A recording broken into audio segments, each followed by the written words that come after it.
Балалар, сабағымыз бастаймыз. Қазақ тілі сабағы. Сабақты бастамас бұрын біздер психологиялық дайындық жүргіземіз.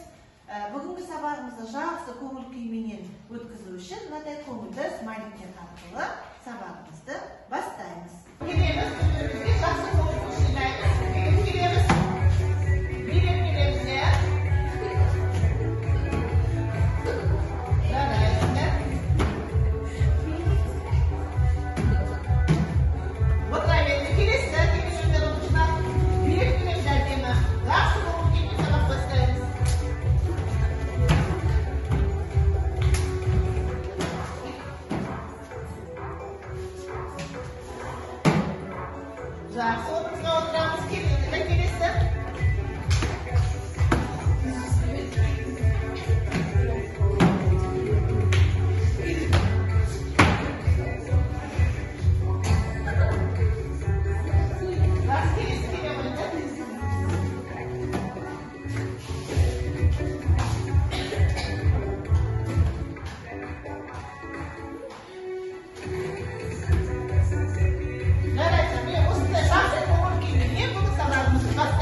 Торы деген сабақтың өткен сабағымызға шолу, яғни қорытындылау мақсатында бұл жерде тапсырмалар берілді, сұрақтар берілді, сол сұрақты орындаймыз.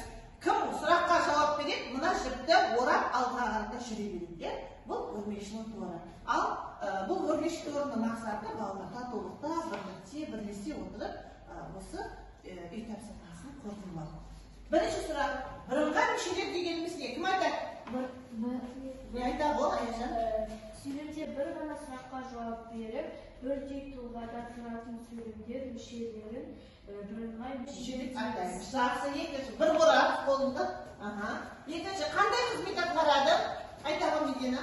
Бірыңғай мүшелер сөйлемде бір ғана мүшенің қызметін атқарады.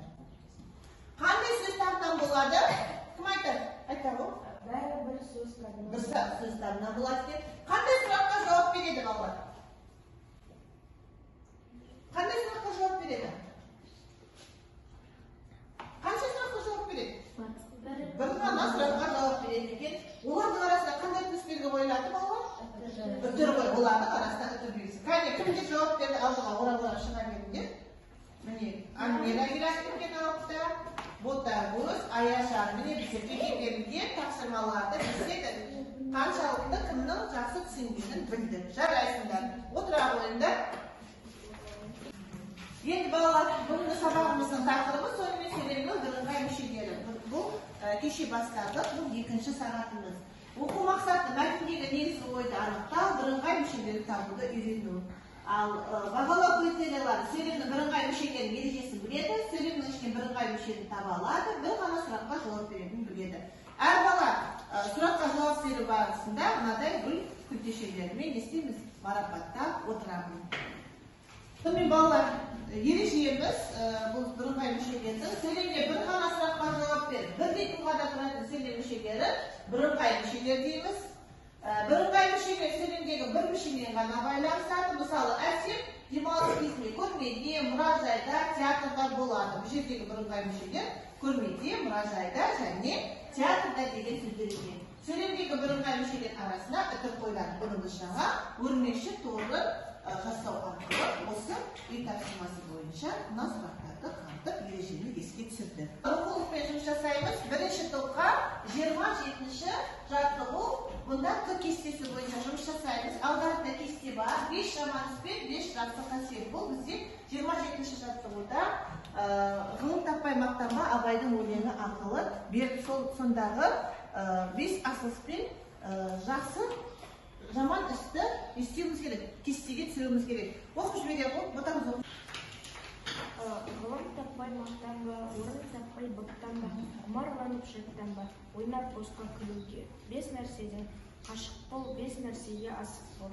Адам болам десеңіз, тілеуің өмір алдында, оған қайғы жесеңіз, өсек өтік мақтаншақ, еріншек бекер мал шашпақ. 5 дұшпаным десеңіз, талап, еңбек, терең ой, қанағат, рақым ойлап қой. 5 асыл іс көнсеңіз, ғылым болмай немене, балалықты қисаңыз. Енді осындағы 5 жаңа іспен 5 жақсы қасиетті жазып шыға қойды. Дайынсыз ба? Ал дайын болса, қане кім оқиды кестені? Жанай оқиды ғой сіздерді. 5 жаман іс: өсек, өтірік, мақтаншақ, еріншек, бекер мал шашпақ. 5 жақсы іс: талап, еңбек, терең ой, қанағат, рақым. Жақсы. Ал меден оқып жібере ғой сендер тағы. 5 жаман іс: өсек, мақтаншақ, еріншек, бекер мал шашпақ. 5 жақсы іс: талап, еңбек, терең ой, қанағат, рақым. Ойнап, жақсы. Енді келесі жаттығу балалар. 28 жаттығуды біздер екінші топқа береміз. Бұл топта 28 жаттығуда сөйлемдер берілген. Осындағы екінші, үшінші сөйлемдерді бірыңғай мүшесі бар сөйлемдерге айналдырып жазамыз.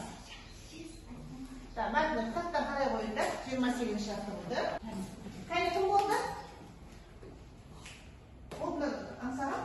Олды көтере ғой. Кім оқиды? Ләззат сен оқиды ғой. Абай ұлы дана ақыры, ол жастардың өнерлі, білімді, тәрбиелі болуға шақырды. Ақынды бүкіл дүние жүзі біледі, таниды. Бірыңғай мүшелер ұлы дана біледі, таниды. Бірыңғай мүшелер сөйлемді толықтаушы болып тұр. Жарайсың, жақсы өте тамаша.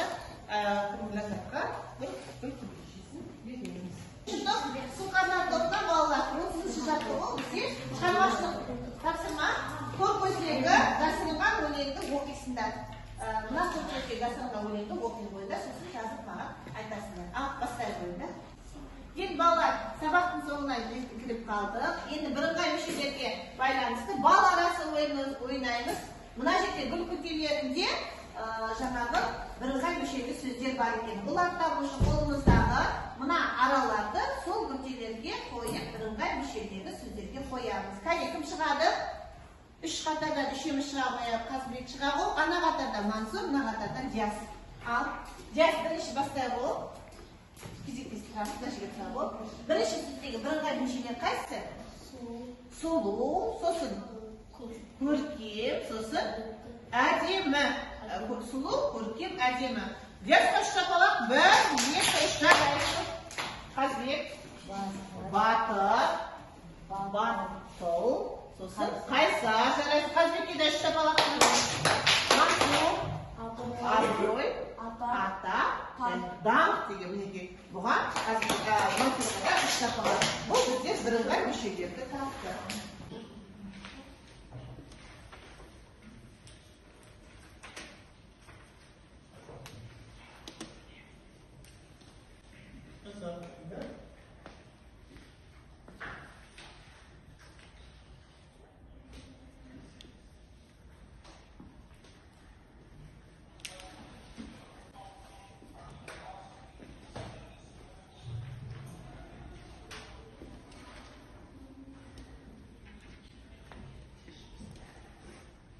Балалар, сабағымызды қорытындылаймыз. Қорытындылау барысында біздің алдымызда бақа тұр. Осы бақаның түрінде сабақты сұрақтар, бекіту сұрақтары жазылған.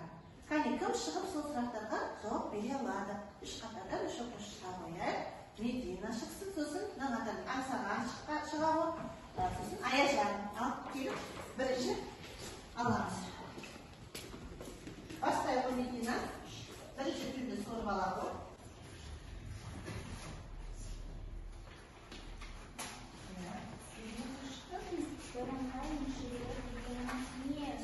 Ал оны дайындалады. Оқи, осы әлемді едетті. Ала ғой. Бірыңғай мүшелер қалай жазылады? Оқи ғой. Жұмбақты оқып, сүйсіздік бірыңғай мүшелер тұр. Ал бірінші, бастай ғой кім Медина жауабын айта ғой. Сөйлемде бір ғана сұраққа жауап беріп, бірдей тұлғада тұратын сөйлем мүшелерін бірыңғай мүшелер дейміз. Сөйлемдегі бірыңғай мүшелер үтір арқылы жазылады.